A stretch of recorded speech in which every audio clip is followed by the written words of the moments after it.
En fait, la grâce dépend de Dieu. Plein de grâce. Vous voyez? La grâce ne dépend pas des hommes. La grâce dépend de Dieu qui est plein de grâce. Mais la foi, c'est notre réponse à la grâce de Dieu. Donc quand quelqu'un pêche, il ne porte pas atteinte à la grâce de Dieu. Parce que la grâce ne dépend pas d'un homme. Mais la grâce dépend de Dieu. Si la grâce dépendait des hommes, bien aimés, nous autres, nous ne pouvons pas être là où nous sommes. Quand quelqu'un pêche, il ne porte pas atteinte à la grâce de Dieu, mais il porte atteinte à sa foi. Vous voyez? En fait, la relation qui entre la grâce et la foi, c'est une opération et une relation d'opération et de réception. C'est-à-dire, la grâce opère et la foi reçoit. Vous voyez? Donc, c'est cela. Donc, la grâce, c'est la main de Dieu qui vient et qui opère. Et la foi, c'est la main de l'homme qui répond et qui reçoit. Donc, vous devez comprendre cela. Donc, j'avais donné l'exemple d'Abraham. Donc, Dieu est venu vers Abraham par sa grâce. Et Abraham a saisi le cœur de Dieu par la foi. Vous voyez? Même la foi, elle nous vient de Dieu. Et nous la retournons à Dieu. Vous voyez, c'est ce que la Bible dit. La Bible dit que notre Dieu, il est l'auteur et le consommateur de notre foi. Vous voyez, ce que nous devons comprendre, c'est que le peuple de Dieu doit comprendre que le péché salit la foi. Or, quand la foi est contaminée de péché, le porteur de la foi devient vulnérable. Et quand tu deviens vulnérable, tout ce qui peut venir de la part de l'ennemi, diable, va t'atteindre. C'est pourquoi Dieu veut que nous ayons la foi pour être inébranlables. Et nous allons recevoir tout ce qui nous vient de Dieu par la grâce. Vous voyez? Donc nous devons garder notre foi saine. Et pour garder la foi saine, il faut c'est aller très loin. Hein? Aller loin, c'est cacher contre le péché, s'éloigner des péchés, de tout mal, des iniquités, des transgressions, pour que notre foi continue à être vivante, puissante et créatrice. Parce que notre foi, c'est ça notre réponse à la grâce de Dieu. Donc la relation qui existe entre la grâce et la foi, c'est que la grâce opère selon la volonté de Dieu, selon l'amour inconditionnel de Dieu, et notre foi répond et reçoit tout ce qui nous vient de Dieu, sans être mérité. Voilà, mes frères et sœurs, ce que nous pouvons dire sur la relation entre la grâce et la foi. Et il y a aussi beaucoup de choses que nous pouvons dire là-dessus, mais faute de temps, nous vous donnons cette bonne mesure. Gloire à Dieu. Et la cinquième question, qui est la dernière, selon les questions qui m'ont été données, est-ce que les liens entre l'amour de Dieu, la justice de Dieu, la grâce de Dieu et la foi de Dieu. L'amour, c'est la nature de Dieu. Quand la Bible dit Dieu ne change pas dans sa nature. Oui, dans sa nature. Vous voyez par exemple la colère. La colère n'est pas la nature de Dieu. Dieu peut se fâcher et puis changer, se repentir de sa colère. Mais l'amour, dans l'amour, Dieu ne change pas. Parce que l'amour, c'est la nature de Dieu. C'est à cause de cette nature, c'est à cause de l'amour que Dieu, n'est-ce pas, nous pardonne.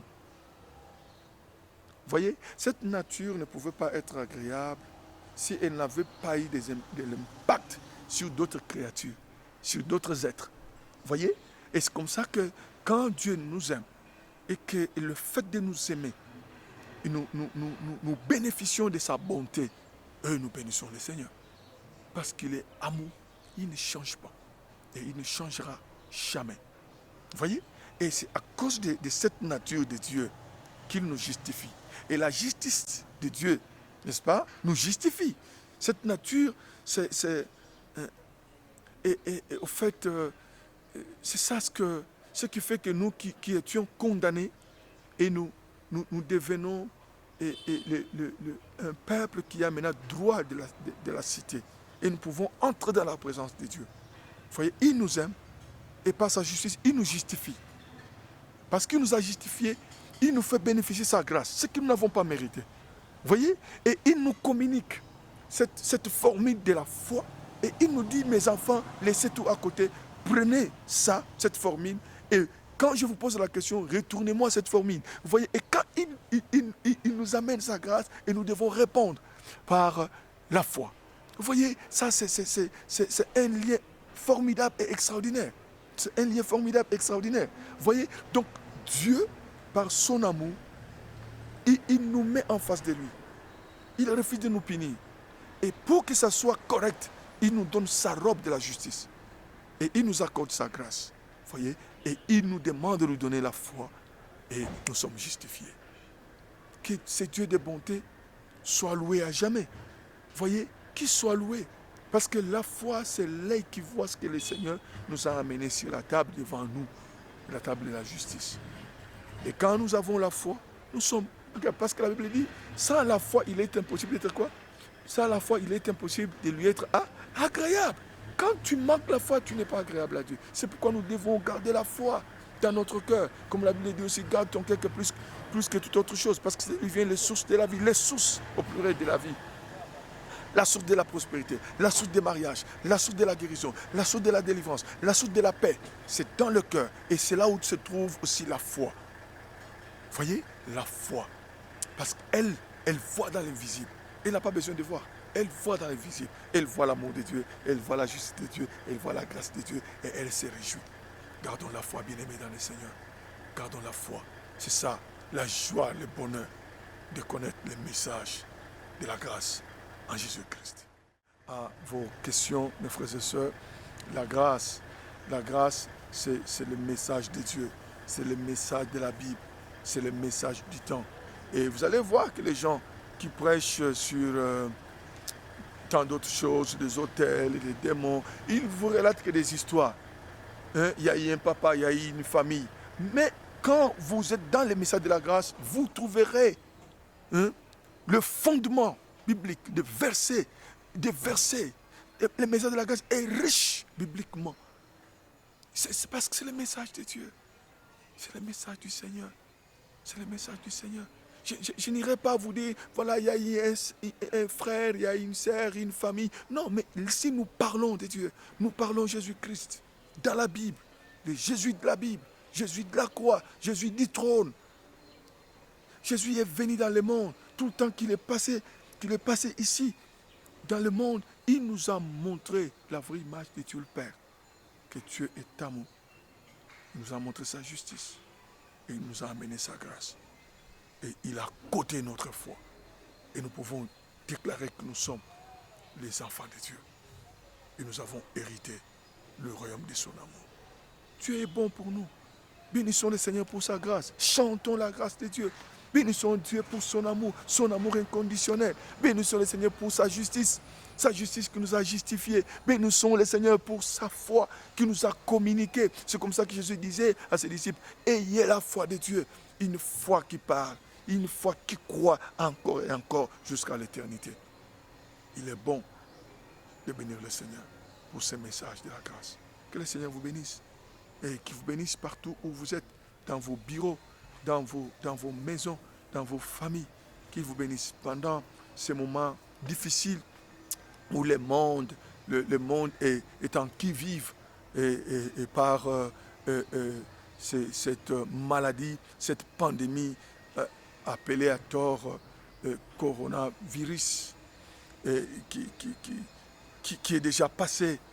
Et nous sommes en train de prier que le Seigneur continue à manifester sa grâce dans toutes les familles et les familles qui ont perdu leurs êtres chers et que la grâce de Dieu continue à consoler leur cœur et que la grâce de Dieu continue à fortifier la foi des saints partout dans le monde, au Congo, en Afrique, en Amérique, en Europe, en Asie, en Océanie. Que la grâce de Dieu continue à fortifier des familles, que la grâce de Dieu continue à fortifier des jeunes frères, des jeunes sœurs, de maman, de papa et partout. Que la grâce de Dieu continue à fortifier le corps médical qui est en train de secourir de malades par-ci par-là. Que la grâce de Dieu continue à fortifier des dirigeants des nations et que la grâce de Dieu relève l'économie. Je sais bien aimé que les gens sont en train d'attendre qu'après cette page de la pandémie, les gens des nations auront des problèmes avec l'économie. Mais je vous rassure que le Seigneur a l'économie du monde entre ses mains. Il va encore et encore donner et la force à l'économie du monde, à l'économie de notre pays, la RDC. Je le crois et je le confesse. Nous n'aurons pas de difficultés parce que notre économie est forte et puissante par le nom de Jésus-Christ et par sa grâce. Parce que Dieu d'amour, il ne peut pas nous laisser être ébranlés, touchés et se débrouiller parce qu'il est notre Père. Il est notre Père et il prend soin de nous. Rassurez-vous que le Seigneur a le contrôle de tout. Merci bien-aimés, vous qui nous avez suivis chez vous. Que le Seigneur vous bénisse. Prenez cette parole, priez avec, priez avec, priez avec. Dieu nous aime, il est bon pour nous. C'est notre Père. Laissez-moi prier pour nous tous. Et toi aussi prie avec moi là où tu es. Tendre Père, dans le nom de Jésus. Merci parce que tu nous as permis d'échanger avec nos bien-aimés qui sont dans leur maison, dans leur bureau, partout où ils sont. Seigneur, notre Dieu, qui nous suivent en Afrique, en Europe, en Amérique, en Asie, en Océanie. Seigneur, notre Dieu, que cette parole demeure dans leur cœur et qu'ils continuent à méditer cette parole, à vivre cette parole, à croire cette parole. Toi qui donnes la sémence de vie, que tu donnes le fruit de cette sémence, car c'est toi la sagesse, c'est toi la grâce, Jésus-Christ. Laisse que toute la gloire te revienne, Père. Étends ta main sur ceux qui sont malades, ceux qui sont contaminés, qu'ils soient guéris de la guérison de tes maîtres sur Jésus-Christ. Fortifie, Seigneur, le corps médical. Fortifie, Seigneur, notre Dieu, les autorités partout. Seigneur, où ils sont, oh Dieu. Seigneur, donne-leur des solutions, donne-leur la sagesse. Seigneur, notre Dieu, dans la gestion des nations, dans la gestion des cités. Bénis tes enfants, bénis tes serviteurs, qu'ils apportent la bonne nouvelle de la grâce dans leurs églises locales respectives, dans des communautés, partout. Ils sont appelés à exhorter, à enseigner, à prêcher, qu'ils apportent cette bonne nouvelle de la grâce et qu'ils bénissent ton peuple. Et que plusieurs, Seigneur, viennent à toi et te connaissent, toi, le véritable Dieu, et qu'ils soient dans la véritable. Laisse que toute la gloire te revienne, Père. Au nom de Jésus-Christ, nous avons ici prié. Nous disons Amen. Que le Seigneur vous bénisse. Que le Seigneur vous bénisse. Et merci, nous disons merci à tous les bien-aimés frères et sœurs, tous les couples qui nous ont soutenus, qui nous ont donné les cadres, qui nous soutiennent de partout où ils sont. Que le Seigneur vous bénisse. Vous vous reconnaissez ici. Que le Seigneur vous bénisse, qu'il vous donne encore ce que vos cœurs désirent et qu'il soit votre Dieu. Et je sais, quand il reviendra dans sa gloire, pour prendre l'église, nous allons nous retrouver dans son rendez-vous et nous bénirons son nom dans l'éternité. Soyez bénis au nom de Jésus. Amen.